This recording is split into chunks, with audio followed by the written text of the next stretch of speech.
Hello, my friends.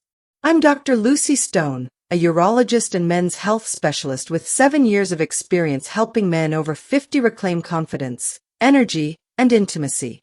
Today, we're going to tackle one of the most honest and, yes, slightly blush-worthy questions I hear in my clinic. This is the kind of thing many men carry silently, often too embarrassed to ask, but it's time to bring it into the light. So, let me ask you straight. Have you ever wondered if it's safe to swallow vaginal fluids during oral intimacy? What about the taste, the smell, and whether it's healthy? I know some of you may be squirming just hearing that, and that's okay. You're not alone.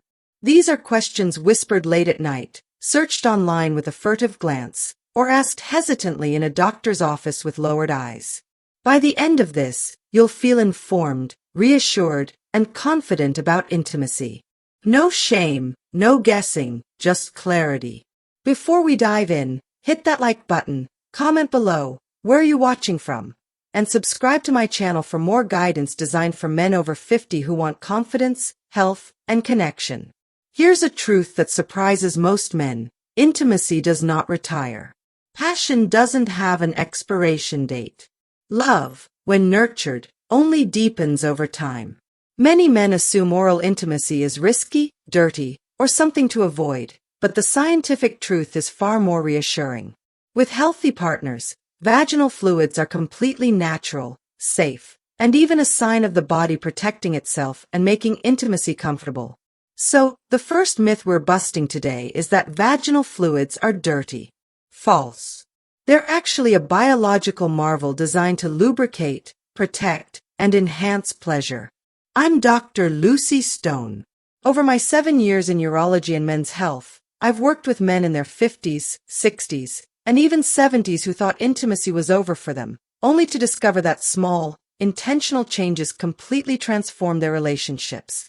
I've helped men go from embarrassment and avoidance to confidence, closeness, and joy in their sexual lives.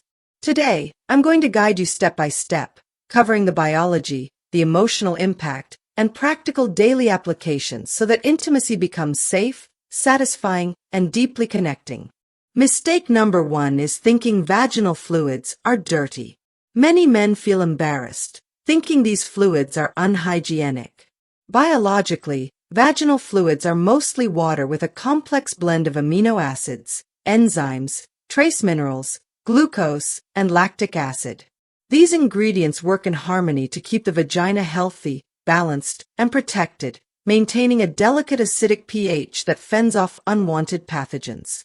Think of it as nature's own sophisticated, self-cleaning and lubricating system, meticulously designed to make intimacy comfortable and pleasurable for both partners. Emotionally, seeing them as dirty creates an unnecessary layer of shame, which can dampen connection, intimacy, and the profound trust that forms the bedrock of a strong relationship. Practically, for healthy monogamous couples who have been tested, swallowing these fluids is generally safe and is often considered less risky than activities like deep kissing, sharing drinks, or even eating unwashed fruit from the supermarket. One patient, a man in his mid-60s, confided in me that he had been avoiding intimacy for months because he was worried his partner might be dirty. After we had a frank discussion about how these fluids are a natural and protective part of a woman's biology, he decided to try slow, intentional oral intimacy with his partner. He later described the experience to me as a whole new level of connection, the kind I'd forgotten even existed, and it rekindled a sense of playfulness and adventure in their relationship. Mistake number 2 is ignoring safety and STIs. Even though the fluids themselves are natural, they can act as a vehicle for infections if a partner is affected. Biologically, vaginal fluids can carry STIs such as chlamydia, gonorrhea, herpes, syphilis, trichomoniasis, and HIV. The risk increases significantly if the receiving partner has any openings in the skin, such as mouth sores, bleeding gums from vigorous flossing, or even a small, unnoticed ulcer. Emotionally, avoiding this crucial conversation creates an undercurrent of anxiety, distance, and secrecy, all of which are toxic to genuine intimacy and can make a partner feel objectified rather than cared for. Practically, routine STI testing for both partners, open and honest dialogue about sexual history, and the use of barrier methods like dental dams or flavored condoms can reduce the risk dramatically. Many couples often find that getting tested together actually deepens trust and reinforces their commitment to each other's well-being, instead of diminishing the romance. I recall a gentleman in his 60s who came to me in a panic after a new relationship because he had a history of bleeding gums. We arranged a joint consultation and testing for him and his partner. When both tests came back negative, the relief was palpable. He told me, "I've never felt closer to her. Doing this responsible thing together made me feel like a true partner, connected and protective, not scared and alone." Mistake number 3 is rushing intimacy. Many men, especially when feeling a bit insecure, focus intensely on the mechanics or the performance rather than simply being present in the moment. Biologically, our nerve endings respond best to slow, deliberate, and mindful touch. Rushing through the act can trigger the body's stress response, which actually reduces pleasure, sensation, and the potential for a deep emotional connection. Emotionally, a woman feels truly cherished and safe when her partner is patient, attentive, and fully engaged with her responses, reading her body's language rather than watching the clock. Practically, this means learning to pause, to observe her subtle reactions, and to linger in moments of shared pleasure. This kind of slow, devoted attention builds a powerful foundation of arousal, trust, and a deeper emotional bond that transcends the physical act itself. I had a patient in his mid-50s who previously approached intimacy like a task to be completed, rushing to finish. Once he made a conscious effort to slow down, paying attention to subtle cues like a soft touch on her back, the sound of her breath, or a gentle whisper, the entire dynamic shifted. His partner later described the experience to him as the most intimate I've ever felt in our 20 years together, a testament to the power of presence. Mistake number 4 is fearing taste and smell variations. Men often privately worry if fluids taste or smell different, concerned that it indicates a problem. Biologically, variation is completely normal and to be expected. A woman's hydration levels, diet, hormonal fluctuations, stress, and even certain medications can all influence her natural scent and taste. Foods like pineapple, berries, or citrus can often lighten and sweeten the taste, while strong flavors like garlic, coffee, and alcohol can temporarily intensify it. Furthermore, natural hormonal shifts during her menstrual cycle, ovulation, and menopause also play a significant role.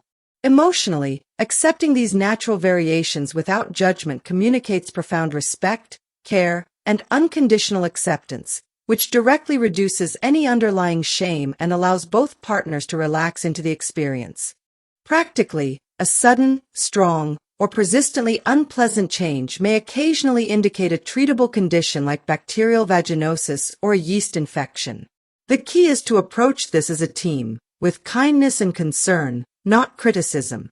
Perhaps suggesting a refreshing shower together before intimacy or incorporating more fruits and water into both of your diets can be a playful and collaborative solution.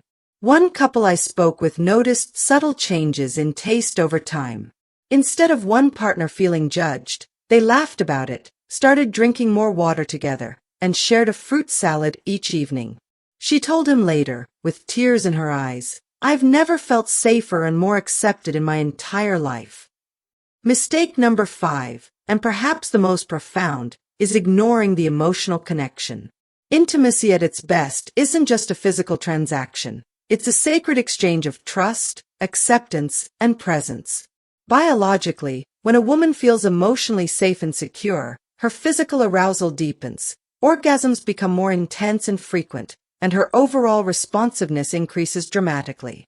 Emotionally, embracing her fully, body, mind, and spirit, communicates the powerful message, "I accept all of you, without reservation." Judgment, even unspoken, shuts down desire, while radical acceptance amplifies it, creating a space where true vulnerability and passion can flourish. Practically, this is built through gentle kisses, slow and exploratory touches, and the use of reassuring words that create a secure emotional space for both of you to be your authentic selves. A patient shared a powerful revelation with me, saying, I decided to focus entirely on connecting with her emotionally first, asking about her day, really listening, holding her hand, rather than just trying to get physical. He was amazed at the result, telling me, the intimacy afterward felt completely effortless. She opened up to me in ways I'd never experienced before, and it felt like we were discovering each other for the first time. Here is your step-by-step roadmap to transforming your intimate life. First, start the conversation. Discuss STI testing openly, framing it as an act of mutual care and partnership, not an accusation of mistrust. Second, use barriers when needed. Dental dams or condoms are simple tools that show care and responsibility, especially in new relationships or before test results are confirmed. Third, make routine testing a simple habit. For long-term couples, twice-yearly checkups are an ideal, stress-free maintenance for your shared health. Fourth, embrace presence. Consciously focus on attention, patience, and observation over speed and performance. Fifth, celebrate variation. Accept that taste, smell, and flow are natural and will change, and see this as part of the beautiful living dynamic of your partner. Sixth, and finally, create emotional safety. Use gentle touch, kind words, and mindfulness to build a sanctuary of trust that enhances both physical and emotional connection. I once guided a couple to implement all 6 of these steps. Within a few months, they reported that their intimacy was richer, more playful, and more connected than it had been in over a decade. They told me, "We're not just lovers anymore. We're true partners in every sense of the word." Gentlemen, let me reassure you one final time. Age is not the end of passion, desire, or profound connection. When you learn to communicate openly, accept the beautiful natural variations of the human body, and act with presence and genuine care, intimacy becomes more meaningful and memorable than ever before. Even the smallest gestures, a slow, lingering kiss, a gentle touch on the arm, or a single honest conversation held in the safety of your own home, can transform a relationship, creating waves of trust, comfort, and deeper, more satisfying pleasure. One man in his late 60s summed it up perfectly when he told me, "I thought the best part of my intimate life was behind me. Now, with just a few thoughtful adjustments and a lot more presence, I feel more connected to my wife than I did when we first married." Tonight, I encourage you to try this. Approach intimacy with renewed awareness, patience, and compassion. Talk openly with your partner. Pay close attention to her responses, both verbal and nonverbal. And remember, your unwavering, present attention is more powerful and more desired than any advanced technique you could ever learn. If you found this helpful, please like this video. Comment below and let me know what surprised you the most. And subscribe for more guidance designed specifically for men over 50. Passion doesn't retire. Confidence doesn't fade. And intimacy, when approached with knowledge, patience, and deep respect, only deepens with age. I'm Dr. Lucy Stone, reminding you that the small changes you make today can bring a lifetime of comfort, freedom, and confidence tomorrow. Take care of your health, your heart, and your most precious relationships, because you absolutely deserve pleasure and connection at any stage of life.